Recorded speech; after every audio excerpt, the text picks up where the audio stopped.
သက်ဆောင်၄ပါးတရားတော်ဘာတရားသက်ဆောင်၄ပါးတရားတော်သဗ္ဗတိကအမည်ရသည်သက်ဆောင်၄ပါးတရားတော်ဟောကြားချီးမြှောက်မယ်ကျေးဇူးပြုမယ်လို့အဲ့ဒါလိုကြည်ရွယ်ပါတယ်နော်တရားအထုတ်တဲ့သူတိုင်းမပါရင်မပြီးတဲ့တရား၄မျိုးရှိပါတယ်နံပါတ်1ဘုရားဂုဏ်ကိုပွားရပါတယ်နံပါတ်1နံပါတ်2သိခြင်းသဘောကိုထပ်ပြန်တလဲလဲဆင်ញင်ပွားများရပါတယ်သိတတ်သည့်သဘောလေးကိုထပ်ပြန်တလဲလဲထပ်ပြန်တလဲလဲဆင်ញင်ရပါတယ်ဘုရားဂုဏ်ကိုလည်းပွားရပါတယ်သိတတ်သည့်သဘောကိုလည်းပဲဆင်ញင်ရပါတယ်မေတ္တာအခါကပွားရပါတယ်ပို့ရပါတယ်ပို့မေတ္တာထားမေတ္တာပွားမေတ္တာပို့လည်းပို့ရတယ်မေတ္တာလည်းထားရတယ်မေတ္တာလည်းပွားရတယ်ပို့မေတ္တာထားမေတ္တာပွားမေတ္တာမေတ္တာလည်းပွားရပါတယ်ခန္ဓာကြီးကိုဆက်ဆုပ်ယွန်မုန်းတဲ့အတုပနမိတ်လည်းဖြစ်အောင်ပွားရပါတယ်နော်နံပါတ်1ဘုရားကိုအခါကပွားရပါနံပါတ်2သိခြင်းသဘောတရားကိုအခါကဆင်ញင်ပွားများရပါတယ်နံပါတ်3မေတ္တာအခါကပွားရပါတယ်ပို့ရပါတယ်နောက်ပြီးတော့အတုပကိုကြီးပဲလို့ထင်အောင်မြင်အောင်ခဏခဏပွားပေးရပါတယ်ကဲဘယ်နှပါလဲကမ္မထာအလုံးအာထုတ်ပါလင်နာနိယုတ်ကိုမြင်အမှားဒိဋ္ဌိစင်ကလျာဏပုထုဇဉ်အပေခွင်မရောက်ဝေးနိဗ္ဗာန်လမ်းစာပေတရားအထုတ်မယ်ဆိုရင်နာနဲ့ရုပ်ကိုမြင်မယ်အမှားဒိဋ္ဌိတွေလည်းစင်မယ်ကလျာဏပုထုဇဉ်လည်းဖြစ်မယ်အပယ်၄ပါးလည်းမကြရောက်ဘဲနဲ့ဝေးသွားလိမ့်မယ်တရားအထုတ်ရင်ကမ္မထာအလုံးအာမထုတ်ပါလင်နာနိယုတ်ကိုမမြင်အန္တပုထုဇဉ်အမဒိဋ္ဌိမစင်အပေခွင်မလွတ်သေးနိဗ္ဗာန်လမ်းစာဝေခုနကဘာတော့ခုနတော့ငါပြောတာကနိဗ္ဗာန်လမ်းစာပေးအခုပြောတာကနိဗ္ဗာန်လမ်းစာဝေဟုတ်ပြီနော်တရားအလုံးအာထုတ်ပါလင်နာနိယုတ်ကိုမြင်နာယုတ်မြင်မလားမမြင်ဘူးလားဒါကယုတ်ပဲဒါကနာမဲဟုတ်လားယုတ်ပဲနာမဲဒီယူပခန္ဓာကြီးတစ်ခုတည်းကိုကြည့်ပြီးတော့ယုတ်ပဲလို့အဲ့ဒီလိုစိတ်ထဲမှာမှတ်ထားတာနဲ့ရုပ်ပတိတိရူပံဖောက်ပြန်မစဲတပြက်တည်းပြည့်နေတယ်အဲ့ဒီသဘောလေးကိုမြင်နဲ့ဉာဏ်ကပို့ပြီးတော့ထိရောက်တယ်ဒီရူပခန္ဓာကြီးပဲဖြစ်ဖြစ်ဝေဒနာခန္ဓာပညာခန္ဓာသင်္ခါရခန္ဓာဝိညာဉ်ခန္ဓာဆိုတဲ့နာခန္ဓာ၄ပါးပဲဖြစ်ဖြစ်ရုပ်ရောနာရောမနာတရဇဖြစ်ပြန်ပြက်ပြန်ဖန်တလဲလဲ အဲ့ဒီဖြစ်နေပြက်နေတဲ့သဘောလေးကိုမြင်နေတဲ့ညာငါနိဗ္ဗာန်နဲ့နီးတယ်နီးဘူးလားအဲ့ဒီနီးဖို့ရအတွက်ဘာဝိတာဘဝလိကတာအခွင့်သာတိုင်းကျိန်ဖန်ထထကျိန်ဖန်ထထရှုမှတ်ရမယ်ပွားများရမယ်အဲ့လိုမို့လားဟုတ်ပြီတရားလုံးအထုတ်ပြီဆိုရင်နာမ်ပဲရုပ်ပဲမြင်လာအမှားဒိဋ္ဌိစင်လာနာမဲရုပ်ပဲလို့မမြင်သေးဘူးဆိုရင်ငါဆိုတဲ့အယူအစွဲကြီးဝင်လာမယ်အဲ့ဒီငါဆိုတဲ့အယူအစွဲနဲ့နာမဲရုပ်ပဲလို့သိတာနဲ့တပြိုင်နက်ဖြစ်မှလားတခုစီဖြစ်မှလားလို့စဉ်းစားကြည့်သမ်းပါရုပ်ပဲနာမဲသိတဲ့အချိန်မှာငါဝင်မှမလားငါလို့စွဲတဲ့အချိန်မှာယုံနာကလာပါမလားဒါပေမဲ့သူတို့နှစ်ခုကဘယ်လိုရှိတော့ဆန့်ကျင်ပဲရှိတယ်ယုံနာလို့မြင်တဲ့အချိန်မှာငါမလာဘူးငါလို့မြင်တဲ့အချိန်မှာယုံနာမလာဘူးဟုတ်ပြီနော်အဲ့ဒီတော့ဆန့်ကျင်မဲ့နှစ်ခုကိုကြည့်လိုက်စမ်းပါအရှုခံတရားနဲ့ရှုဉဏ်တရားတို့အလုံးလုံးနေကြပြီဆိုတဲ့အခါကျတော့နာနဲ့အထုတ်ပါလေနာနဲ့ရုပ်ကိုမြင်အထုတ်ပြီဆိုရင်နံပါတ်1ဥဆုံးလာမှာကရုပ်ပဲနာမဲဆိုတာလာကိုလာရမှာမလာလို့ကိုမရဘူးလာကိုလာရမှာဒီလိုဆိုရင်ရုပ်နာကွဲလာတဲ့ဉာဏ်လေးဖြစ်မလာဘူးလားအမှားဒိဋ္ဌိစင်ဒိဋ္ဌိ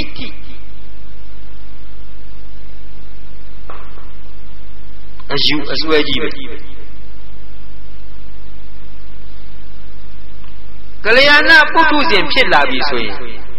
အဲ့ဒီအယူအစွဲကြီးပါမှလားများမှလားပါမှပါတရားအမထုတ်ရင်အဲ့ဒီအယူစွဲကြီးဘယ်နဲ့တော့များမှပေါ့တရားအထုတ်ရင်ပါမယ်တရားအမထုတ်ရင်များမယ်ဟုတ်တယ်နော်ကဲကောင်းပြီရေလေကောင်းမှလှေလောနေတယ်လူတယောက်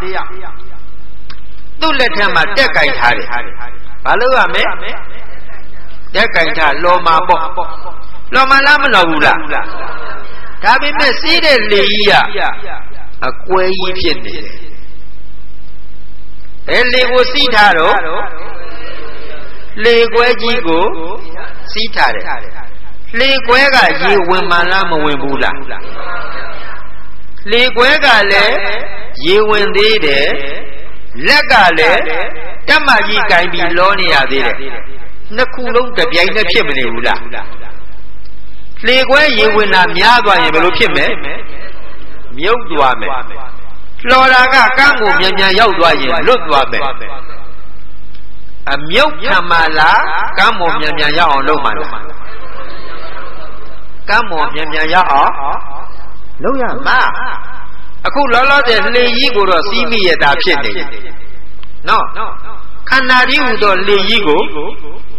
စီးမိရတာဖြစ်နေဒီခန္ဓာကြီးကလည်းလေခွဲရေဝင်တယ်လို့ပဲတပြက်ထက်ပြက်နေတာဟုတ်လားနောက်ထပ်ခန္ဓာတွေမလိုချင်တဲ့စိတ်ကလည်းတပေါ်တည်းပေါ်နေတယ်ခန္ဓာလွတ်ချင်တဲ့စိတ်ကလည်းပေါ်နေတယ်လက်ရှိကြတော့လေဒီခန္ဓာကြီးကဒီပြည့်ထဲပြက်နေတယ်ကဲနှစ်ခုလုံးပြိုင်ပြီးတော့လှုပ်လို့မနေဘူးလားကဲဘယ်ဘက်ကနိုင်ပါလဲဆိုတော့ဘယ်နဲ့တော့ဝရိယရော့ရဲ့လေမြုပ်တယ်လို့ဟုတ်လားခန္ဓာကြီးရဲ့ကြိမ်ဖန်ထပ်ဖြစ်နေရတဲ့အထက်မှာတန်လျာတဲ့မြုပ်သွားမှာပေါ့ဝရိယတန်တန်လေးနဲ့အထုတ်နိုင်ပြီဆိုရင်ရုပ်ပဲနာပဲကြောင်းကျိုးတရားပဲဖြစ်ပြီးပြက်နေတဲ့ဖြစ်ပြက်နေတဲ့အစဉ်သဘောလေးပဲလို့အဲ့ဒီတော့အလုံးနှစ်ခုကိုတပြိုင်တည်းလောက်ရမှာခန္ဓာကြီးကသူ့သဘောသူဆောင်ပြီးတော့နေတဲ့ညာကလည်းပဲအဲ့ဒီခန္ဓာကြီးကနောက်ထပ်ပြန်ပြီးတော့ခန္ဓာတွေမလာအောင်ထက်မြက်နေရ အဲ့လိုမို့လားဝင်းနေတဲ့ရေတွေကိုမြန်မြန်ပက်ပြီးထုတ်လိုက်ရင်ရေကြောင့်မြုပ်မဲ့ဘေးကလွတ်မသွားဘူးလားဟုတ်ပြီတစ်ချက်လက်ထက်မှာကင်ထားတဲ့တက်ကလေးနဲ့မြန်မြန်လော်လိုက်ရင်ကန္နာကမသွားဘူးလားပတ်ထုတ်ရမှာကလည်းဝရိယပဲလော်တက်ကလေးနဲ့လော်ပေးရမှာကလည်းဝရိယပဲဒီလိုဆိုရင်ဝရိယတမလို့ဘူးလားသမ္မာဝါယမပဲဆိုပါတော့ဟုတ်ပြီနော်အဲ့ဒီတော့ရေကိုပတ်ထုတ်လိုက်ရေနေတဲ့အချိန်မှာမြန်မြန်လော်လိုက်ရေကိုပတ်ထုတ်လိုက်ရေနေတဲ့အချိန်မှာမြန်မြန်လော်လိုက်တော့ကန္နာကိုကတ်လာပြီလေကွယ်ကြီးကတော့ရေဝင်ရက်ပါဝင်မှုလားဝင်မိမယ်လို့မြုပ်လောက်အောင်ရေဝင်သလားမမြုပ်ဖဲနဲ့ရေဝင်နေတာလားမမြုပ်သေးပဲနဲ့ရေဝင်နေတော့တော်သေးတာပေါ့နော်မြုပ်မြန်သွားပြီဆိုရင်နော်ခုနတန်တရားဝဲဟုတ်ကတည်းသွားပြီပေါ့အဲ့ဒီတော့ယခုလိုညံနေနဲ့ခွင့်တာနေစေကာလမှာဆွေတော်မျိုးတော်ပေါင်းတို့ကဘုရားကြည်ကိုပြီးဆုတောင်းရင်ဘယ်လိုတောင်းတယ်လဲဆိုတော့အပေလေးပါးကသုံးပါးယတိရှိပါယံသူမျိုး၅ပါးဝိပဿနာတရား၄ပါးပြဒနာတရား၅ပါးတို့မှာခခသိကင်းလွန်ငြိမ်းချကုန်ညာဖြစ်ဆိုတရှည်ကြီးမျောခေါ်တွေးတော်ပြီးတော့အဲ့ဒါလိုခဏနေတိုင်းလောက်ရှစ်ခိုးပြီးဆုတွေတောင်းနေကြမှာပါနော်ဒီလိုဆိုရင်ထင်းလေးကိုရှင်းနာချပြီးတော့ဓမ္မလေးကင်ပြီးတော့မကုတ်ဖက်နဲ့ပြက်စမ်းမှလို့ဆိုကြည့်စမ်းပါပြတ်မှလားမပြတ်ဘူးလားဘာဖြစ်လို့မပြတ်တယ်ခုတ်ရင်တော့ခုတ်ရင်ပြတ်မယ်ဆိုရင်အမောမခံနဲ့လေနော်ဘာလို့ပါဇက်ကအမောခံနေသေးလဲခုတ်လိုက်ဟုတ်ပြီလားအဲ့တော့အဲ့လိုလုံးွက်ကလေးမှန်းသွားပြီဆိုရင်လွတ်မြောက်ရေးကနီးစပ်သွားတာပါလွတ်နိုင်ပါဒီဘဝမှာလူဖြစ်လာတဲ့အတွက်ကြောင့်မညံဖုန်ညာရနိုင်သလားမရနိုင်ဘူးလားအာမထုတ်ရင်နိဗ္ဗာန်နဲ့ဝေးတယ်အာထုတ်ရင်မြင်မလားဘာလို့ရမှာတော့အာထုတ်ရအာထုတ်တော့တရားရှုမှတ်တယ်တရားထိုင်တယ်ဆိုပြီးတော့တခါကြီးတို့လောက်ကြမှာပါ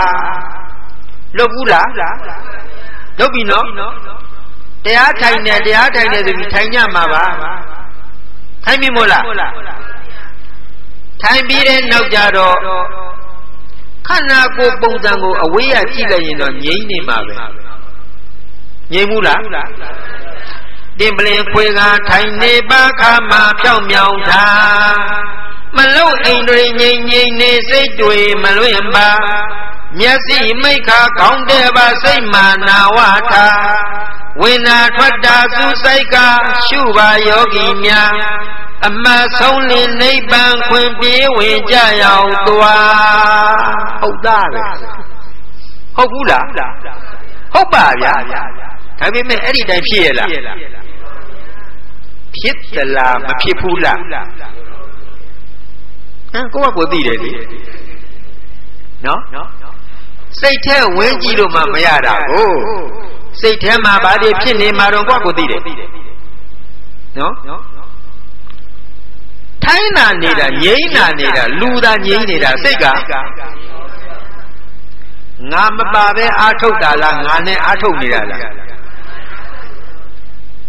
ငါကန့်နေရမှာလားငါကွာမှာလားငါကိုကွာထုတ်နေတာလားငါကိုအထက်ဆွဲသွင်းနေတာလားအာထုတ်တဲ့ပုံစံလေးကဘယ်လိုလေးတော့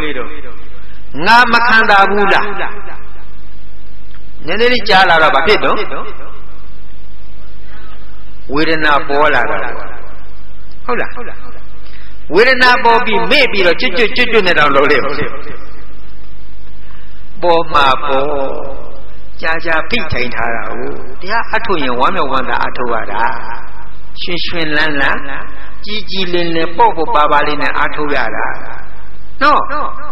ကဲတရားအထုတ်မဲ့သာပြောတယ်အာမထုတ်ခင်ဥမာဆိုတော့တရားအိမ်နေမှာဆိုရင်လည်းရပါတယ်နေနာဖြစ်အထုတ်လို့ရပါတယ်နီးစနစ်သိအဲ့တော့ အားထုတ်ကန်ဒီနဲ့မှာအစားတွေကိုစားထားတယ်ကိုကြိုက်တာလေးနဲ့ဆိုတော့တော်တော်စားပြစ်မှာပေါ့စားဘူးလားစားပြီးတဲ့နဲ့တည်းနဲ့ဖြစ်သေးဘူးမှထိုင်လားမထိုင်ဘူးလားကဲခုနစားထားတဲ့အစာတွေကဘာလုပ်နေလဲအစာချက်ချင်းကြေပါမလားအစာမကြေဘဲနဲ့တရားထိုင်နေတော့ဘယ်နဲ့နေမအီမတာလည်းဖြစ်မယ်ထိုင်မိုက်ငိုက်ကြီးမယ်နော်သူ့ပုံစံကြည့်လိုက်ရင်တော့တရားထိုင်နေတာသူ့စိတ်ထဲတော့တရားထိုင်နေတာဘေးကကြည့်တော့ဘယ်လိုနေတော့ငိုက်နေတာပေါ့ဟုတ်လားငိုက်တာကိုယ့်ဟာကိုယ်ငိုက်တာမသိဘူးမို့လားဘုန်းကြီးတို့ဆရာသမားသင်ပေးတာတော့ငိုက်တာကိုသိရပြီအမေငိုက်တာကိုသိရပြီဟုတ်လားငိုက်တယ်ငိုက်တယ်ငိုက်တယ်ငိုက်တယ်ငိုက်နေတာလေးကိုစိုက်ပြီးမှတ်ပြရနော်အဲ့ဒီကြတော့မှန်ရင်မတ်တက်ကနေတဖြည်းဖြည်းငိုက်ပြီးတော့ဒီခေါင်းလေးကစိုက်ကြသွားတယ်စိုက်ကြသွားလဲစိတ်ထဲကတော့မှတ်နေတာပဲကိုယ်စိတ်ထဲတော့စိတ်မှတ်ကလေးနဲ့နေတာပဲဘေးကနေကြည့်ရင်တော့အောက်ကိုခေါင်းကစိုက်နေဟုတ်လားသူ့အဖို့ကတော့တရားအထုတ်နေတာဘေးပုံစံကနေကြည့်လိုက်ရင်တော့ငိုက်နေတာတွေ့ဘူးလားအဲ့ဒါကိုဒီအထုတ်တဲ့ပုဂ္ဂိုလ်ကငိုက်တာကိုငိုက်မှန်းသိပြီးတော့ငိုက်တယ်လို့မှတ်အားကောင်းကောင်းလေးနဲ့တတိကောင်းကောင်းလေးနဲ့မှတ်လိုက်ရင်အဲ့ဒီငိုက်နေတဲ့ခေါင်းလေးကအောက်ကိုရိုင်းနေတဲ့ခေါင်းလေးကတဖြည်းဖြည်းပြန်ပြီးတော့ထောက်လာအဲ့ဒါလို့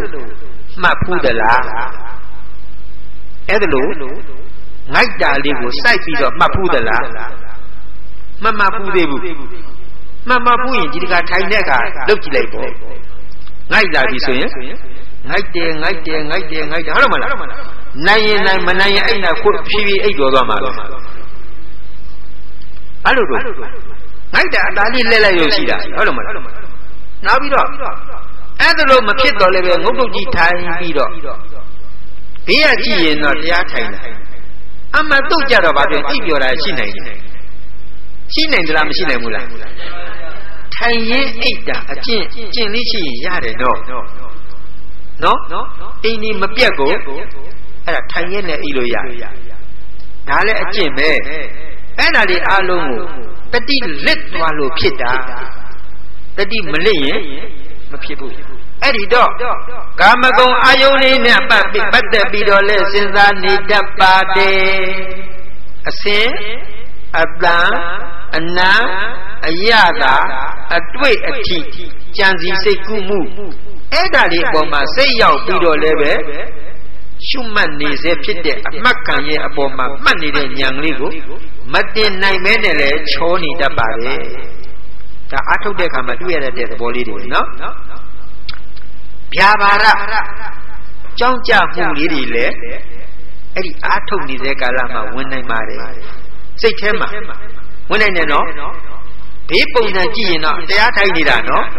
သူ့စိတ်ထဲမှာဆိုရင်တော့ခုနကကြောင်းကြမှုဆိုတဲ့သဘောလေးတွေရှိနိုင်တယ်နော်ရှိနိုင်တယ်ခိဏမိတ်တာခုနပြောခဲ့တဲ့အစားအသောက်တွေကိုလွန်ကဲစားထားတော့ထိုင်တိုင်းမိုင်ဖြည့်ပြီးတော့အားထုတ်လို့မကောင်းဒီတော့စားတာတောက်တယ်နဲ့ပတ်သက်ရင်လည်းသင့်တော်ရုံစားတာမကောင်းဘူးလားဟုတ်တယ်နော်အဲ့တော့ရောင်ရမ်းမှုလေးနဲ့စားရင်ကောင်းတယ်ဒီလောက်ဆိုသင့်တော်ပြီဒီလောက်ဆိုလုံတော့ပြီနော်ဆိုရရနိုင်ရသင့်တော်ရာသုံးပြရောက်ရဲ့သည်ရရနိုင်ရသင့်တော်ရာသုံးပြရောက်ရဲ့သည်ဟောရောက်ရမှုသုံးခုတဲ့တခုကဘာတော့ရလွယ်လေးရလွယ်မှုရှိတာလေးနောက်တစ်ခုကဘာတော့ကိုနိုင်နင်းနဲ့နိုင်နင်းလေးနဲ့ရရလေးပေါ့နော်နောက်ပြီးတော့သင့်နဲ့တော်တဲ့ဟာလေးနဲ့စားသုံးရမှာအစားပေါ်မှာလည်းအဲ့ဒီတိုင်းပဲအဝတ်ကြတော့လေ အဲ့ဒီအတိုင်းပဲနေမှုထိုင်မှုကြတော့လည်းပဲအဲ့ဒီအတိုင်းပဲဆေးကြတော့လည်းပဲအဲ့ဒီအတိုင်းပဲကဲဘယ်နှမျိုးတော့၄မျိုးအဝိရဲ့အစားရဲ့နေမှုထိုင်မှုရဲ့ဆေးရဲ့စားဝိနေရေးဆေးစားဝိနေရေးဆေးအဲ့ဒီ၄ခုရဲ့ပုံမှာရရလေးနဲ့ရောက်ရဲပါနိုင်ရလေးနဲ့ရောက်ရဲပါတင့်တော်ရာနဲ့ရောက်ရဲပါဟုတ်ပြီနော်ရရနိုင်ရတင့်တော်ရာသုံးပြရောက်ရဲသည်အဝိအစာဆေးနေရာပွားပါသုံးခုစီရောက်ရဲတရား12ပါးမှတ်သားကျင့်ရမည်ကဲတရားအထုတ်တဲ့လူခုနပြောခဲ့တဲ့ရောင်ရဲခြင်း12ပါးတရားမထိုင်မီကိုကဘလို့အပ်ဘူးလားလိုအပ်တယ်သိတော်ယုံလေးစားထားရတယ်အဝအတင်းကြီး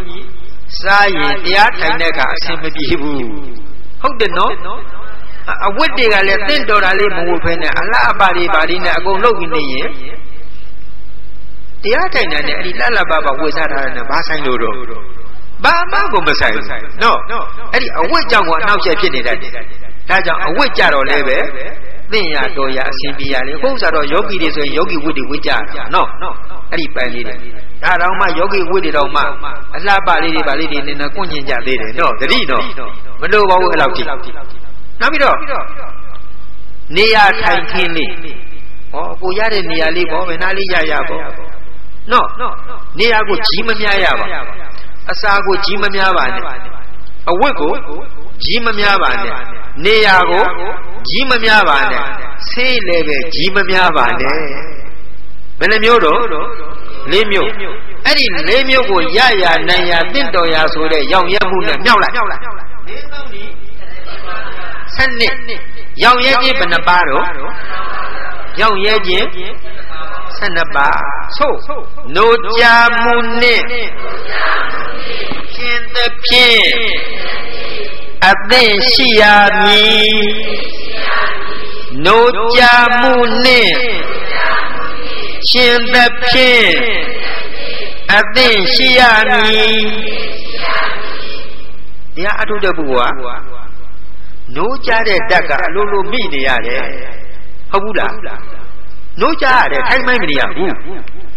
နမောနမဲမနေရဘူးနမှုနထုမနေရဘူးအထိုင်ကြီးလိုလုပ်မနေရဘူးဟုတ်တယ်နော်နိုးကြမှုနဲ့ရှင်သဖြင့်အသင့်ရှိရမည်ဣန္ဒြေ6ပါးအဆောင်ထား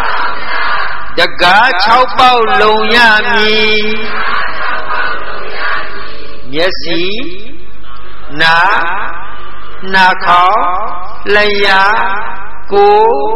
စိတ်မျက်စိတကားပေါက်ကလည်းကိလေသာတွေဝင်တတ်တယ်ဟုတ်တယ်နော်နားတကားပေါက်ကလည်းကိလေသာတွေဝင်တတ်တယ်နှာခေါင်းအနံ့အနေနဲ့လည်းကိလေသာတွေဝင်တတ်တယ်လျှာအနေနဲ့ကလည်းကိလေသာတွေဝင်တတ်တယ်ကိုယ်အတွေ့အထိကလည်းကိလေသာတွေဝင်တတ်တယ်စိတ်ကူးတကားပေါက်ကလည်းကိလေသာတွေဝင်တတ်တယ်မျက်စိရဲ့နှာခေါင်းရဲ့နားရဲ့နှာခေါင်းရဲ့ရှားရဲ့ကိုယ်ရဲ့အဲ့ဒီအပေါက်၅ပေါက်ပိတ်လိုက်ဘယ်ပေါက်ကပွင့်နေလဲဘဝတစ်လျှောက်လုံးဘယ်တကားပေါက်ပွင့်တော့မြင်မလားစိတ်ဆိုတဲ့တကားပေါက်ကပွင့်ပြီးတော့စဉ်းစားမနေဘူးလားဘာတွေစဉ်းစားတော့ပြီးသားစဉ်းစားတယ်မဖြစ်သေးတာစဉ်းစားတယ်အဲ့ဒီနှစ်ချက်ပြီးသားစဉ်းစားတော့မတတ်နိုင်သေးဘာမှမတတ်နိုင် မဖြစ်သေးတာစဉ်းစားတော့လာမလာသေးတာရောက်ပလားအဲ့ဒီအပေါ်မှာကိုစိတ်ကူးတွေထုတ်ပြီးတော့အချိန်ကြီးကြားမနေဘူးလားအဲ့ဒီစိတ်ဆိုတဲ့တကားပေါက်ကအဝင်များတတ်ပါလေဗျာဘဝတစ်လျှောက်လုံးအဲ့ဒါကိုနိုင်သွားရင်အချိန်ကြီးကောင်းသွားတယ်အဲ့ဒီစိတ်ကလေးကိုလွတ်မထွက်ရအောင်တတိလေးကပ်ပေးရင်မရဘူးလားရတယ်နော်စိတ်ကလည်းပဲတောင်တောင်အီတွေးတတ်တော်တတ်အာယုပြုတတ်တဲ့သဘောရှိတယ်နော်တတိဆိုတာကလည်းစိတ်ရဲ့အချင်းအရာတစ်ခုပဲမဟုတ်ဘူးလားဒီစိတ်ကလေးတစ်ခုတည်းကိုဒီစိတ်ကလေးကပြန်ပြီးတော့ရှုမှတ်ပါဆိုလို့ဖြစ်ပါမလားစဉ်းစားကြည့်ပါဒီစိတ်ကလေးတစ်လုံးနဲ့ရှိတာကိုဟုတ်လားစိတ်ကလေးကပြန်ပြီးတော့ရှုမှတ်ပါဆိုတော့ဒီတစ်ကလေးကနေပြီးတော့ဒီတစ်ကလေးပြန်ဖြစ်ပါမလားစဉ်းစားကြည့်မယ်ဆိုရင်နော်ဒုရကမဧကသရအတရိယံကုဟတယံယေစိတ်တံတယမိတံတိမောက္ခန္တိမာရပန္ဒနာဒုရကမံဝေဃအာယုတို့လည်းညွတ်တာတော့စိတ်ကလေးညွတ်လို့ရတယ်နော်နတ်ပြည်နဲ့ငရဲနဲ့ဘယ်တော့ဝေးတော့နဲ့အကွာဝေးဘယ်တော့ရှိတော့လဲရှင်နာကတိန်ကိုမိလိန်ကဘုရင်ကြီးကမေးတာအရှင်ဘုရားနတ်ပြည်နဲ့ငရဲနဲ့ဘယ်တော့ညဝေးတော့နဲ့အကွာဝေးဘယ်တော့ရှိတော့လဲနော်ရှင်နာကတိန်ကသင်မင်းကြီးတဲ့အတူတူပါပဲတဲ့ခီးအကွာဝေးရကဲဘယ်နဲ့တော့နတ်ပြည်နဲ့ငရဲနဲ့အကွာဝေးအတူတူပါပဲတဲ့ဗျဟုတ်လားမဟုတ်ဘူးလားဘာလို့ဟုတ်တော့ဖြုတ်ဆိုနတ်ပြည်ရောက်နိုင်တယ်ဖြုတ်ဆိုဟုတ်သားပဲဒီစိတ်ကလေးပါပဲနော်ဆိုလူပြည်နတ်ပြည်ဗြဟ္မပြည်ကျင်လီစိတ်ကြောင့်သာလူပြည်နတ်ပြည်ဗြဟ္မပြည်ကျင်လီစိတ်ကြောင့်သာနိဗ္ဗာန်သာခေါင်ဘေးမဲ့တောင်စိတ်ဆောင်ရောက်မည်သာနိဗ္ဗာန်လိုချင်တာစိတ်ကလေးပဲဟုတ်လားငရဲကြတာအဲ့ဒီစိတ်ကလေးကြောင့်ပဲကဲဒါဖြင့်မနဲ့တော့ဒီစိတ်ကလေးကိုနိုင်အောင်စောင့်ရှောက်ရမှာမဟုတ်ဘူးလားအဲ့တော့စိတ်ကလေးရဲ့သဘောတဘာဝသိအောင်မလေ့လာရဘူးလားလေ့လာရတယ်နော်ဝေသောအယုံတို့လည်းညွတ်တတ်သောဧကစာရံတစိတ်ချင်းသာဖြစ်လေရှိသောတစိတ်ပြီးမှတစိတ်ဖြစ်တာပါအတရိယံကိုယ်အကောင်းထဲလည်းမရှိထားသောစိတ်ကလေးအကောင်းထဲရှိလားမြင်ရလားမမြင်ရတော့မရှိဘူးလားမမြင်ရပေမဲ့ရှိတယ်နော်ကိုဟာတယံနှလုံးရုပ်ကိုယုတ်ကြည်ဟူသောလိုင်ကောင်းနဲ့ကိန်းအောင်နေတတ်သောအမေစိတ်ကလေးကိန်းအောင်တဲ့နေရာရှိပါတဲ့ကြာနှလုံးနဲ့စိတ်တံအာယုံမသိတတ်ကြံတတ်တဲ့စိတ်ကိုရေအကျင့်ပုဂ္ဂိုလ်တို့သည်တန်ယမိတ်တန်တိဆောင်စည်းနိုင်ညာစိတ်ကလေးကိုဆောင်စည်းပါလို့ပြောတာတေထိုစိတ်ကိုဆောင်စည်းနိုင်သောပုဂ္ဂိုလ်သည်မာရဗန္ဒနာကိလေသာဟုသူသာသမမန္တရား၏အနောင်ဘွဲ့မှာမောက္ခန္တိလွတ်မြောက်ပေလေတည်း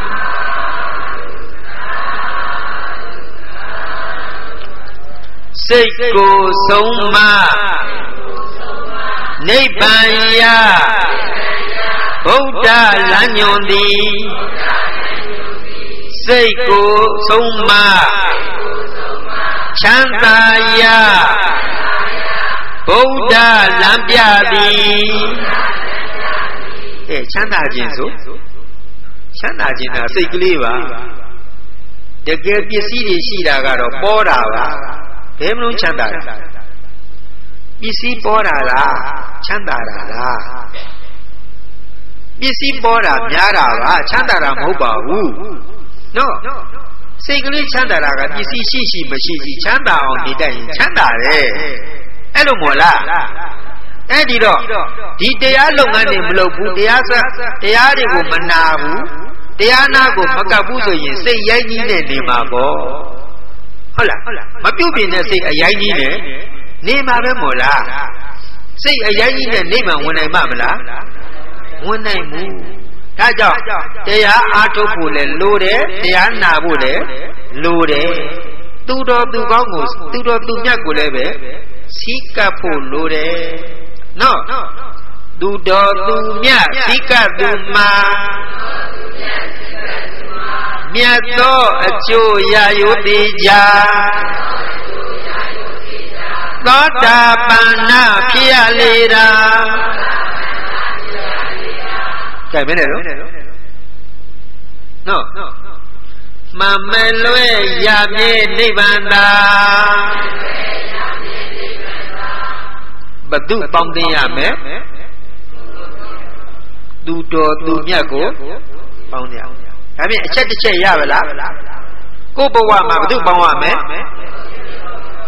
သူတော်သူမြတ်ရှားပေါင်းရမယ်ဟုတ်တယ်နော်တရားတော်မြတ်နာလသူမှာမြတ်သောအကျိုးရယူတိကြသောတာပန္နဖြစ်ရလေတာမောင်မလွဲရမြဲနိဗ္ဗာန်သာတရားနာရပဲတဲ့နံပါတ်1အချက်ကသူတော်သူမြတ်ကိုရှားပွေမိဝဲစိကပ်ပါနံပါတ်2သူထိုးသူတော်ကောင်းတို့ဤဟောကြားဆုံးမသွန်သင်အပ်သောတရားတို့ကိုလေးစားလိုက်နာ၍ကျင့်သုံးပါဟုတ်ပြီနော်မှန်စွာစိတ်ထားပညာသူမှာမြတ်သောအကျိုးရယူတိကြသောတာပန္န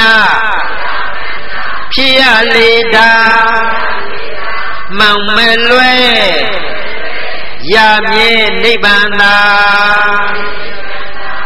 ကိုယ်တိုင်ကလည်းစိတ်နေစိတ်ထားယူသားရမယ်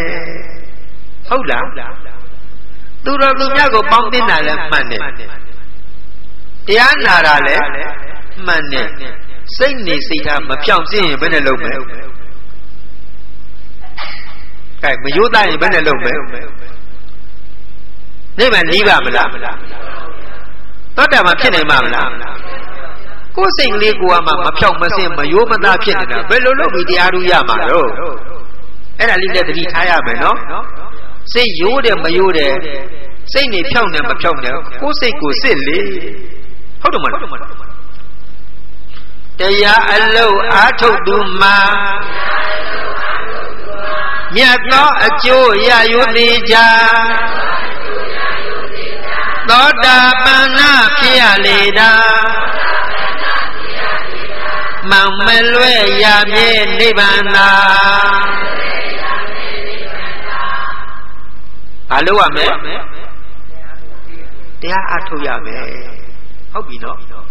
ကဲအဲ့ဒီတော့ကိုယ်တိုင်ကလည်းပဲတရားအားထုတ်ဖို့မလိုဘူးလားတရားနာဖို့မလိုဘူးလားအဲ့ဒီတရားတွေဟောပြတဲ့ပုဂ္ဂိုလ်ရှားဝေစိကပ်ဖို့မလိုဘူးလားမိမိကိုယ်တိုင်ကရိုးရိုးသားသားဖြောင်းပြောင်းမှတ်မှတ်စိတ်နေစိတ်ထားရှိဖို့မလိုဘူးလားဘယ်နှချက်တော့ဘယ်နှချက်4ချက်ပါနော်ခက်သလားမခက်ဘူးနော်လွယ်လွယ်လေးရဲ့အဲ့ဒီလွယ်လွယ်လေးနဲ့ခက်နေတဲ့လွယ်ခက်ကလေးပဲတကယ်အစ်စ်ကအချက်ကလေးမှ4ချက်တည်းရှိတာနံပါတ်1သူတော်ကောင်းကိုရှာဝီစိကပ်ပါကိုမသိလဲသိလူတွေနဲ့တစ်ဆင့်စုံစမ်းပါဟုတ်ပြီနော်နံပါတ်2ထိုသူတော်ကောင်းကြီးပြောပြဆုံးမအပ်သောဩဝါဒတွေလိုက်နာ၍ကျင့်သုံးပါမိမိကိုယ်တိုင်ကရိုးသားဖြောက်မှတ်ပါ နောက်တရားအလုပ်ကိုဝိရိယတန်တန်နဲ့အားထုတ်ပါအဲ့ဒီ၄ချက်ထဲပဲနော်အားထုတ်ပြန်တော့ကြိုက်တရားထိုင်ပါပြီတဲ့အားထုတ်ပါပြီတဲ့အဲ့ဒီအားထုတ်တဲ့ကမှာဘုန်းကြီးကခုနကတော့ဗာတဲထားတယ်လေဗာပြောထားလို့တရားအလုပ်အားထုတ်ပါလင်နာနဲ့ရုပ်ကိုမြင်ဟုတ်လားမဟုတ်ဘူးလားအမဒိဋ္ဌိစင်နာယုတ်မြင်လာမှတော့အမှားနေပြီပေါ့ကလျာဏပုထုဇဉ်ပြောရခဲ့ဆိုရခဲ့ဟုတ်သေးလားဒါကြောင့်ရှုမှတ်နေကြတရားကိုပုံမှန်ရှုမှတ်ပါဟုတ်ဘူးလားအဲ့ဒါဆိုရင်တရားကမရပဲမနေပါဘူးကဲအဲ့ဒီတော့တရားသိတာနဲ့တရားရှိတာနဲ့နှမျိုးဖြစ်လာပြီတရားသိတယ်တရားရှိတယ်တရားသိတာနဲ့တရားရှိတာနဲ့နှမျိုးမဟုတ်ဘူးလားဟုတ်ပြီတရားသိတာကဘယ်လိုအားတော့တရားသိနဲ့တရားရှိနဲ့ဖြာတရားသိနဲ့တရားရှိနဲ့ဖြာဘယ်ဟာကြည်ကသိရလေမှာကိုနှုတ်စိတ်ထားအသွားကြည့်ပါကောင်းမကောင်းသိကြောင်းမူအရာဒါကြည့်မှာလို့ကိုအမူအရာနှုတ်အမူအရာစိတ်အမူအရာအကဲခတ်လိုက်ပါနော်လက်ဦးလေးတွေချပြီးချမ်းသာတာနော်မေလက်ဦးကိုဒီချီတဲ့ချီနေတဲ့တော်တော်တရားတရားရှိကြတာလက်ဦးလေးချလိုက်ရတယ်ချမ်းချမ်းသာသာရိုးသေးသေးနာရိုးသေးပြီးသားပါတရားသိနဲ့တရားရှိနှဖျားတရားသိတာကိုတရားရှိတဲ့ထင်နေတတ်တယ်နော်စာဖတ်ရင်တရားတွေသိတယ်နော်ရှိဖို့ကြဘယ်လိုလုပ်ကဲတွေ့ပြီစာဖတ်တာတော့သိနိုင်တယ်နော်ရှိဖို့ကြတော့ပြင့်မှလေတရားသိနဲ့တရားရှိနှဖျားဘယ်ဟာကြည်ကသိရလေမှာကိုနှုတ်စိတ်ထားအသွားကြည့်ပါကောင်းမကောင်းသိကြောင်းမူအရာခန္ဓာဆွဲတင်ကိုခြင်းမစားခဋ္ဌမာတင်ပြောခြင်းမူရာသဘောတရားယုံမှသူမှာထိုမူကြည်တရားရှိမဟုတ်ပါအဲ့ဒါတရားရှိလားတရားသိလားတရားမရှိဘူးတရားသိတယ်ဟုတ်ပြီနော်တရားရှိနဲ့တရားသိနှဖျားဘယ်ဟာကြည်ကသိရလေမှာကိုနှုတ်စိတ်ထားအသွားကြည့်ပါကောင်းမကောင်းသိကြောင်းမူအရာကိုအမူအရာကောင်းတယ်နှုတ်အမူအရာကောင်းတယ်စိတ်အမူအရာကောင်းတယ်ကိုအမူအရာမကောင်းဘူးနှုတ်အမူအရာမကောင်းဘူးစိတ်အမူအရာမကောင်းဘူးတရားတော်သိတယ်ကဲဘယ်နဲ့တော့တရားတော်သိတယ်ကိုနှုတ်စိတ်သုံးပါးကြတော့ကြမ်းတမ်းနေတယ်အဲ့ဒါတရားရှိမဟုတ်လို့ပဲဟုတ်ပြီနော်ခန္ဓာဇွဲကင်းကိုချင်းစာနာတိမ်မွေ့ပျော်ပြောင်းစိတ်ကောင်းမူရာသဘောတရားယုံမမလားထိုမူကြည်တရားရှိသူပါ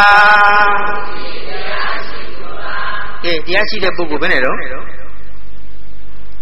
ကိုနှုတ်စိတ်သုံးပါးသိမ်မွေ့တယ်နော်သဘောတရားမှလည်းပဲတင်းတင်းမာမာနဲ့ဆန့်ကျင်ပဲကြီးကန့်တာကြီးမလုပ်ဘူးနော်တရားရှိလာရင်ပြောတာနူးညံ့လာတယ်သိမ်မွေ့လာတယ်နော်ကိုင်းကြည့်ဘုန်းကြီးဥပမာပေးမယ်လူတွေကိုတတ်တယ်လက်တွေကိုဖြတ်နေတဲ့ပုဂ္ဂိုလ်ဘယ်သူတော့ဟိန္ဒကပါအင်္ဂုလိမာလယဟန်ကြီးပဲဖြတ်လိမ့်မယ်အခုနှုတ်ကြိုးကြိုးနေကြတာအင်္ဂုလိမာလအဲ့ဒါယဟန်ဖြစ်ပြီလေယဟန်ပွဲလေအင်္ဂုလိမာလကဟုတ်တယ်မလားဟိုကဟိန္ဒကနှိမ့်ဆက်ညှဉ်းပန်းသူ မတွေ့လိုက်နဲ့တွေ့လိုက်ရင်လက်ပိတ်မပိတ်ဘူးလားမပိတ်တတ်ပြီးတော့ဖြတ်တာလေနှိမ့်ဆက်တာဓာလေးတစ်ချောင်းနဲ့နှိမ့်ဆက်တာဟုတ်တယ်နော်ခဏဓာတစ်ချောင်းနဲ့ပြည့်ကြည့်ပါလားပြီးအောင်လက်ညှိုးဝေးလိုက်မှာဘုတော့ပြီးတော့အဲ့ဒါတော့ကြမ်းတမ်းနေတဲ့ပုဂ္ဂိုလ်ကြီးမြတ်စွာဘုရားနဲ့တွေ့တော့နုညံ့သိမ်မွေးတဲ့စိတ်တွေဖြစ်မသွားဘူးလားနောက်သာသနာထဲဝင်မသွားဘူးလားသာသနာထဲဝင်ပြီးဆုံးခံကြွတဲ့အခါကျတော့ဒကမတယောက်အော်ပြီးညီးနေတဲ့အတန်မကြဘူးလားဘာဖြစ်လို့တော့မီးမဖွားနိုင်လို့သူ့ကသူဆုံးခံတာကိုအဲ့ဒီအတန်ကြတော့ဘယ်နဲ့ဖြစ်နေလဲအမလီငကိုတော့ကတတ်လာတာလက်တွေဖြတ်လာတာတတ်လာတာအခုကြဒီလိုအောနေတဲ့ညီးနေတဲ့အတန်ကြတော့သူ့မှာတနာလိုက်တာဘယ်လိုကြရပါ့မလို့တနာလိုက်တာနဲ့ဘာဖြစ်သွားလဲနုညံ့နဲ့တိမ်မွေးတဲ့စိတ်ကလေးဖြစ်မသွားဘူးတေနာသစ္စေနသုတိတေဟောတုတုတိကဗ္ဗတာငါသည်ဟောဒီအရိယာနွယ်ကိုရောက်တဲ့ချိန်ကစပြီးသူများရဲ့အသက်ကိုတတ်တယ်လို့မရှိဘူးအရိယာဖြစ်မြောက်ခင်တော့တောက်လဲတတ်တာပေါ့ကိုတော့ကကြမ်းတမ်းတယ်လေအခုတာနာတဲ့ရောက်လာတော့ဘယ်နဲ့တော့နုညံ့သွားတာအဲ့ဒီတော့တရားအထုတ်ပြီဆိုရင်ခုနကတော့ပြောခဲ့တယ်ဘုရားဘုံတော်လည်းပွားလိုက်ပါတရားထိုင်ပြီဆိုရင်ပြီးတော့သေတတ်တဲ့သဘောထိုင်နေရင်လည်းသေနိုင်နေဆိုတဲ့သေခြင်းသဘောလေးကိုခဏခဏဆင်ញင်လိုက်ပါမထိုင်နေအောင်ဆင်ញင်လိုက်အောင်ပြီးတော့မေတ္တာလည်းအခါပွားလိုက်ပါငါတို့ဤကဲ့သို့ချမ်းချမ်းသာသာတရားထိုင်နေရတဲ့ကဲ့သို့ကျမ်းတဲ့ပုဂ္ဂိုလ်တွေလည်းထိုင်နေကြပါစေအထုတ်နိုင်ကြပါစေဟုတ်ဘူးလားကို့မှာတော့ဒီမဲ့အခြေအနေကောင်းနေပြီလေသူများလည်းကိုလူကောင်းပါစေကို့တဲ့ပူပါစေပေါ့ကို့တဲ့ပူပါစေလို့အမြဲတမ်းစိတ်ထားရတယ်နော်အဲ့ဒါမှပို့ပြီးသဘာဝကြတယ်နော်သူများကိုလူကောင်းပြီကိုဝင်တိုးမရှိပါလေသောတာပန်ကသူများကိုလူကောင်းပြီကိုဝင်တိုးမရှိပါအိတ်တာခေါ်ဆိုမနာလိုဖြစ်ကိုမဖြစ်လားကြိုက်ပြဘယ်တော့ကောင်းတာမနာလိုကင်းဝင်တိုးရှင်လက်ငင်းချမ်းသာကြရမည်လူတွေနတ်တွေတတ္တဝါတွေနှိမ့်ဆက်နေတာမနာလိုမှုနဲ့ဝန်တိုမှုကနှိမ့်ဆက်နေတာတတ္တဗံမှာအဲ့ဒီစိတ်ရှိလားခိုင်ဒါဖြင့်တရားအထုတ်ရင်အဲ့ဒီစိတ်တွေလာအောင်မလားမလာဘူးနော်ဒါကြောင့်တရားသိနဲ့တရားရှိနဲ့နှစ်ခုကိုကြည့်လိုက်ရင်တရားရှိလာရင်သိမ်မွေ့လာပါသဗျာဟုတ်ပြီနော်တရားရှိနဲ့တရားသိနှစ်ဖြာဘယ်ဟာကြည်ကသိရလေမှကိုနှုတ်စိတ်ထားအသွားကြည့်ပါကောင်းမကောင်းသိကြောင်းမူအရာခန္ဓာဇွဲတင်ကိုခြင်းမစားခက်ထံမာတင်ပြောခြင်းမူရာသဘောတရားယုံမှသူမှာထိုမူကြည့်တရားရှိမဟုတ်ပါတရားမရှိဘူးဆိုတော့ဘာတော့တရားသိသူပေါ့တရားသိတော့သိတယ်မကျင့်သုံးတဲ့အတွက်ကြောင့်တရားမရှိဘူးတရားမရှိတော့ခက်ခက်ခဏမာတင်းတင်းမောက်မာနော်နှိမ့်ဆက်ဖိစီပြောတတ်တယ်ဆိုတတ်တယ်လုပ်တတ်တယ်ကြိုက်တတ်တယ်ဟုတ်ပြီဘူးလားဟုတ်ပြီခန္ဓာဇွဲကင်းကိုခြင်းစန္နာသိမ်မွေ့ပျော်ပြောင်းစိတ်ကောင်းမူရာသဘောတရားယုံမလားထိုမူကြည့်တရားရှိသူပါဘုရားကဒီလိုလုပ်ဆိုဒီလိုလုပ်တာပဲဒီလိုနေဆိုဒီလိုနေတာပဲဒီလိုထိုင်ဆိုဒီလိုထိုင်တာပဲဒီလိုအထုတ်ဆိုဒီလိုအထုတ်တာပဲဘုန်းကြီးကဥပမာပေးမယ်ကိုတထောင်ဖန်ဆင်းနိုင်တာဘယ်ကိုတော့ရှင်းစုလက်ပံခန္ဓာကိုယ်တထောင်မဖန်ဆင်းနိုင်ဘူးလားအဲ့ဒီဖန်ဆင်းတာတရားဓုရပြီးမှပေါင်းရောက်ပြီးမှဖန်ဆင်းတာမဟုတ်လားတရားဓုမရခင်တော့သူ့ကိုယ်ကနှင်းမထုတ်ဘူးလားဟုတ်လို့တော့သာသနာနဲ့သင်နဲ့မထိုက်တန်ဘူးညံထိုက်နဲ့ထွက်တော့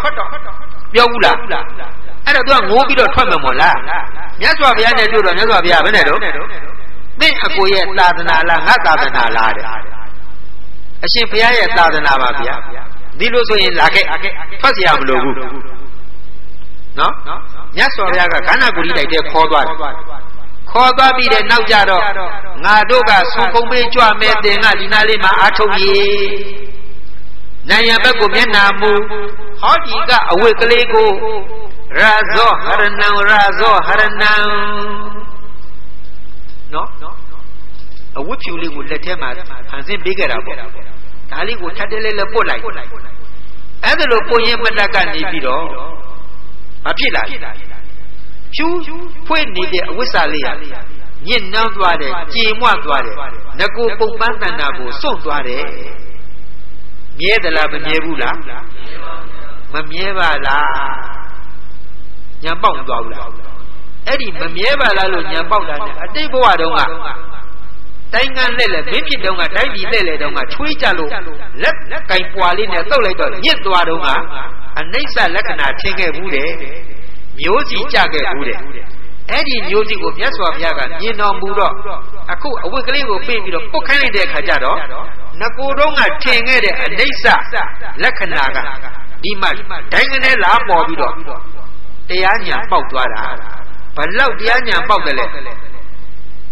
ကိလေသာကုန်ခန်းတဲ့အဆင့်ရောက်သွားတာ။ကိုင်မျိုးစီကောင်းလေးကြလိုက်တော့ဘယ်နဲ့တော့ဒါဖြင့်ခုတရားနာတဲ့ပုဂ္ဂိုလ်တွေဒီနေ့ကျကျွတ်မှလားမကျွတ်ဘူးလား။မြန်ကျွတ်ချင်တာလားဖြည်းဖြည်းကျွတ်ချင်တာလား။မြန်ကျွတ်ချင်ရေစိမ်လိုက်ဘယ်ကြီးစီလေးရေစိမ်လိုက်တော့ဘယ်နဲ့ဖြစ်တော့ပွားအခွန်လေးတွေပွားမလာဘူးလားပွားတော့လက်ကလေးနဲ့အသားလေးညှစ်လိုက်တော့ဘယ်နဲ့တော့ကျွတ်မသွားဘူးလားအဲကြောင့်မြန်ကျွတ်ချင်ရေစိမ်လိုက်ပါဆိုပါနော်မေတ္တာရေစိမ်ပေးလိုက်လေမေတ္တာရေစိမ်လိုက်တော့စိတ်ကလေးကနူးညံ့မသွားဘူးလားအဲ့ဒီနူးညံ့တဲ့အပေါ်မှာပီတိဖြစ်မလာဘူးလားအဲ့ဒီပီတိရဲ့အပေါ်မှာရှုပြီးပြန်လိုက်လို့ချင်းစိတ်ကြည်လင်းနေတဲ့အခါဆိုတော့အမြင်တူးတွေရမလာဘူးလားသမာဓိဘိက္ခွေဘာဝေထသမာဟိတောယထာဘုဒ္ဓမဇာနာတိဘိက္ခဝေငါဤจิตတယဟများတို့သမာဓိသမာဓိတရားကိုဘာဝေထပွားများကြကုန်လောသမာဟိတောကောင်းစွာကြည်ကြည်လာပြီဆိုရင်ယထာဘုဒ္ဓံယုံနံတို့ရဲ့ဟုတ်တဲ့မယားကိုပဇာနာတိပိုင်းပိုင်းခြားခြားသိလာပေလိမ့်တတိ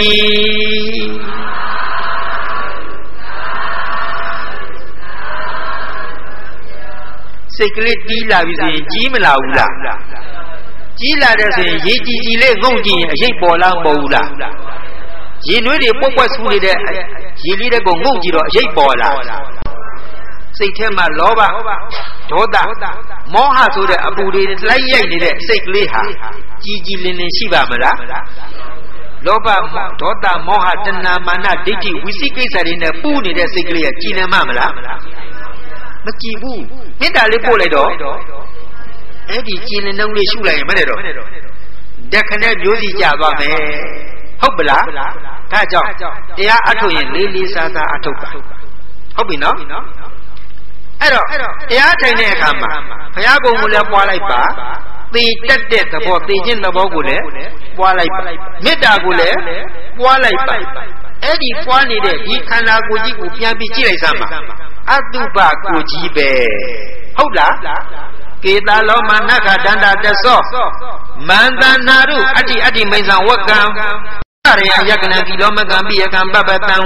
အန္တကုဏဥတရိယံကလေတံပတ္ထလုံကံပိတံတေမံပုံဘောလောဟိတံသေတောမေတောအတုဝတ္တခေလောသန္တိကလတ္တိကမုတ်တံတိအမလေးရွန်းစပွဲ32မျိုးတယ်ဗျာတကူလုံးမှာရှိဘူးလားဘယ်နာလေးညာရှိတကူလုံးရှိတယ်မယုံဘူးလားမယုံရင်မောင်းနဲ့ထောင်လိုက်နော်တကူလုံးကိုစုံတဲ့ထဲမောင်းထောင်လိုက်ကဲကိုကြီးပြောက်မသွားဘူးလားတရက်လောက်2ရက်လောက်ထားလိုက်တကူလုံးရှိတဲ့နတ်နေထွက်လာမှာဘယ်လိုနေတော့ပုတ်ကြီးမနေဘူးလားအဲ့ဒါသေမပုတ်တယ်ထင်တာမသေခင်လေးကပုတ်နေတာဟုတ်လားမနဲ့အိပ်ရတာတွေပါဟာနဲ့လုပ်ကြည့်ပါလားအဲ့တော့ကိုမြင်မလားအတုပါကြီးပေါ်မလားတရားအထုတ်နေတဲ့ကိုကြီးလေအဲ့ဒီအတုပါကိုကြီးနဲ့အထုတ်နေတာအဲ့ဒါလေးမြင်လာရင်မနဲ့တော့ဒီကိုကြီးကိုတွေ့တာနေပါမလားလွတ်ချင်မလားဘူးလားလွတ်ချင်လာမှလွတ်လာမှနော်လွတ်ချင်တဲ့စိတ်ကိုမုံစီတုကမြတ်တညာလို့ခေါ်တယ်နော် အဲ့ဒီလိုလွတ်အောင်အားထုတ်လာတော့မှလွတ်တဲ့ဉာဏ်တွေဝင်လာမှာနော်ကြောင်းကျိုးတရားတွေမဟုတ်လားအဲ့တော့ခုပြောပြနေတဲ့တရားအားထုတ်ပြီးဆိုရင်ဘုရားကုံပွားလိုက်ပါနောက်ပြီးတော့သိတတ်တဲ့သဘောသိခြင်းသဘောလေးကိုခဏခဏပွားလိုက်ပါပြီးတော့မေတ္တာပွားလိုက်ပါပြီးတော့အားထုတ်နေတဲ့မိမိဒီအတုပကိုကြီးပဲလို့မြင်အောင်ကြည့်ပါအချက်ဘယ်နှချက်တုံးအဲ့ဒီ၄ချက်ကိုသက်ဆောင်၄ပါးတရားလို့ခေါ်ပါတယ်နော်သက်ဆောင်၄ပါးတရားလို့ခေါ်ပါတယ်ဒါဖြင့်ဒီ၄ချက်ပွားရင်ရမယ်အကျိုးကရှိသေးတယ်အဲ့ဒီအကျိုးလည်းပြောအောင်မယ်ဘုရားကုံပွားတိုးပွားတတာကဲဘုရားကုံပွားတော့ဘာဖြစ်တော့တရားတရားတွေဖြစ်မှကုသိုလ်လုပ်ခြင်းတာဟုတ်တယ်နော်လက်ဥချီခြင်းတယ်ဆိုတာမလေးတရားတရားဗျနော်လက်ဥချီရင်မတကနေတီဝေးရလာတော့ဘယ်နဲ့တော့တီဝေးတဲ့စိတ်ကရောက်မသွားဘူးလားအမလေးတဏှာကလာပြီဗျကဲတရားနဲ့တဏှာနဲ့အားပြိုင်မနေဘူးလားဘယ်ဘက်အနိုင်ပေးမှာတော့ကိုယ့်ဟာကိုယ်ဆုံးဖြတ်နော်အဲ့ဒီတော့တရားသိတယ်တရားရှိတယ်တရားရှိလာရင်သိမ်မွေ့လာတယ်နော်ငကိုတော့ကဘလူးကြီးလိုကြမ်းတမ်းနေနေတရားရှိလာရင်နူးညံ့သွားတာဟုတ်လားငကိုကအင်မတန်ကိုသိမ်မွေ့နူးညံ့ပေမဲ့တရားကင်းသွားရင်ရက်စက်ကြမ်းတမ်းရုပ်မှခက်ထန်လာတာတွေ့လားဒါကြောင့်တရားရှိဖို့နဲ့တရားသိဖို့နဲ့ဆိုရင်တရားရှိဖို့မလိုဘူးလားအဲ့ဒီတရားရှိဖို့အတွက်တရားသိဖို့မလိုဘူးလားသိလာမှလည်းရှိလာမှရှိလာမှလည်းသိလာမှဆိုတော့ဘယ်ဟာကပိုးကောင်းနေတော့ပြောလို့တော့မဖြစ်ဘူးပေါ့နော်ကျင့်နေတာအကောင်းဆုံးပါပဲသိပြီးတော့ကျင့်ပေါ့နော်သိမှလည်းကျင့်လို့ရတယ်နောက်ပြီးတော့မလုတ်ဖဲနဲ့လည်းမပြောပါနဲ့မလုတ်မပြောလုံမှပြောတယ်ဟုတ်လားမလုံမပြောလုံမှပြောသဘောစင်လားဆိုအပြောတာချက်အလုံးမဲ့ကဲ့ရဲ့မလွတ်ချေဆိုတော့ဘုန်းကြီးခုပြောလာတာဘယ်နဲ့တော့တနာကြီး40လောက်50လောက်ပေါက်သွားပြီနည်းနည်းညောင်းလာဗလားများများညောင်းလာဗလားညောင်းလာဗလားခန္ဓာကိုယ်ရထားမှာတော့သေချာပေါက်တာတွေရှိပြီးသားအဲ့ဒါကိုသိခံပြီးတရားနာလို့ဒီထက်မှအနှစ်တွေတွေ့နေတာတွေ့တယ်မဟုတ်လားအဲ့ဒါနိဗ္ဗာန်ထွက်လမ်းကိုဘုန်းကြီးကပြောပြနေတာကျေးဇူးဆက်နေတာဘယ်တော့မှကျေးဇူးတော့နှံလျာတော့ကတင်ခဲ့တဲ့ကျွေးတွေပြန်ဆက်နေတာဗျဘုရားဟောထားလို့သိရနော်ကဲအဲ့ဒီတော့ဘုရားကုံပွားခြင်းသိခြင်းသဘောကိုဆင်ញင်ခြင်းမေတ္တာပွားခြင်းအတုပလို့ဆင်ញင်ခြင်းဆိုတဲ့တရား၄ပါးကိုတပ္ပတိကကမ္မထံတရားထိုင်တိုင်းအဲ့ဒီ၄မျိုးလုံးပါပါစေဟုတ်ပြီနော်ဘုရားကုံပွားတိုးပွားတတာအတုပမှယာကပြောက်မှာအတုပကြီးလို့ထင်မြင်ရင်တတ်မဲ့တဲ့စိတ်ကကင်းသွားတာပဲဟုတ်ပြီနော်မေတ္တာပွားကဒေါသမလားဘုန်းကြီးရဲ့ကမ္မထမ်းဆရာတော်ကြီးကဘယ်လိုပြောတော့ကျုပ်ကပြတဲ့ကိုဒေါသကြီးမှန်းပြီးတော့ဒီနေ့ကိုဆဲကမေတ္တာပို့နေတာတဲ့နော်ကောင်းတယ်ဗျဆဲကမေတ္တာပို့တယ်နော်ဒါဆရာတော်ပြောသူပြောတာပါမိတ်နာတကယ်ကြတော့မေတ္တာပွားလာရင်ဒေါသနောက်ထုတ်သွားတာနော်မေတ္တာပွားကဒေါသမလားအသေးရှုချမှုမာနတာခုခဏနေသိနိုင်နေဆိုရင်မာနကြီးရဲ့ပါမလားမာနကြီးလို့ဘာအကျိုးရှိတော့အခုမာနတန်းလန်းနဲ့သိရင်အပယ်သွားဘူးလားကဲဘယ်နဲ့မာနတန်းလန်းနဲ့သိလိုက်ရင်အပယ်သွားလားလောဘတဏ္ဍာဒေါသတဏ္ဍာမောဟတဏ္ဍာတဏှာမာနဒိဋ္ဌိဝိသိကိစ္စအပြည့်တွေနဲ့သိလိုက်ရင်တော့ငရဲတိရစ္ဆာန်သိတာအတူတကယ်စာချုပ်ပြီးသားပဲအဲ့ဒီတရားတွေမပါဘဲနဲ့သိရင်တော့အပယ်လွတ်တယ်ဟုတ်ပလားအခုဘုန်းကြီးပြောပြတာအပယ်လည်းလွတ်ရမယ်မက်ဖို့နိဗ္ဗာန်ကိုလည်းခုဘဝမှာရနိုင်အောင်ကြိုးစားနိုင်ရမယ်ခုဘဝမှာမက်ဖို့ညာရအောင်ကြိုးစားနိုင်ရမယ်အဲ့ဒီအတွက်တရားအထုတ်တဲ့အခါမှာလိုအပ်တဲ့ဒီအချက်၄ချက်ကိုထည့်ပြီးပြောပြနေတာအဲ့ဒီတော့ဒီအချက်၄ချက်ကိုအထုတ်လာလို့ရှိရင်တရားတရားကောင်းလာမယ်ဟုတ်တယ်နော်အတုပလို့လုတ်လာလို့ရှိရင်တတ်မှတ်မှုတွေနည်းလာမယ်ဟုတ်ပြီနော်မေတ္တာတွေပွားလာရင်ယန္နေဘေးတွေကင်းသွားမယ် သေတတ်တယ်လို့ရှုလို့ရှိရင်မာနတွေရော့သွားမယ်ကဲဘယ်နဲ့တော့အကျိုးမရှိဘူးလားဘုန်းကြီးပြောပြတဲ့တရား၄ပါးကအကျိုးပေးရဲ့လားမက်ဖို့နိဗ္ဗာန်ကြီးကျေးဇူးပြုတယ်နော်အဲ့ဒီလိုတန်ဖိုးကြည့်တဲ့ဒီတရား၄ပါးကိုသက်ဆောင်၄ပါးတရားလို့မှတ်ထားပြီးတော့နော်သဗ္ဗတိကကမ္မထံလို့လည်းခေါ်ပါတယ်သက်ဆောင်၄ပါးတရားလို့လည်းခေါ်ပါတယ်နော်အာရက္ခတရားလို့လည်းခေါ်ပါတယ်စောင့်ရှောက်တဲ့တရားလို့လည်းခေါ်ပါတယ်အဲ့ဒီကမ္မထံကိုတရားထိုင်မဲ့ဘုန်းကြီးရဲ့ဆွေတော်မျိုးတော်မှန်တယ်ဗျတရားအထုတ်တော့မယ်ဆိုရင်အဲ့ဒီ၄ချက်ကိုပထမဆုံးပရိက္ခအနေနဲ့ယူပြီးတော့အထုတ်ပါအထောက်ပံ့ရပြီးတော့တထိုင်နဲ့တထိုင်တစ်ချိန်နဲ့တစ်ချိန်မဉ္ဇဉ်ဖူဉ္ဇဉ်ရဖို့နီးကပ်သွားပါလိမ့်မယ်မဉ္ဇဉ်ဖူဉ္ဇဉ်အတွက်ကျေးဇူးပြုပါလိမ့်မယ်ကောင်းမှုလားအဲ့ဒီတော့ဒီလိုပြောပြလိုက်တော့မမေ့မလျော့နေမယ်မမေ့မလျော့အထုတ်မယ်ဆိုတဲ့တရားတရားတွေဖြစ်မလာဘူးလားအဲ့ဒီအကျိုးတရားတွေကိုမျှော်ကိုပြီးတော့သက်ဆောင်၄ပါးတရားလို့ခေါ်တဲ့သဗ္ဗတိကကမ္မထံကိုဘုန်းကြီးကဟောပြပြီးတော့ကျေးဇူးဆက်ပါတယ်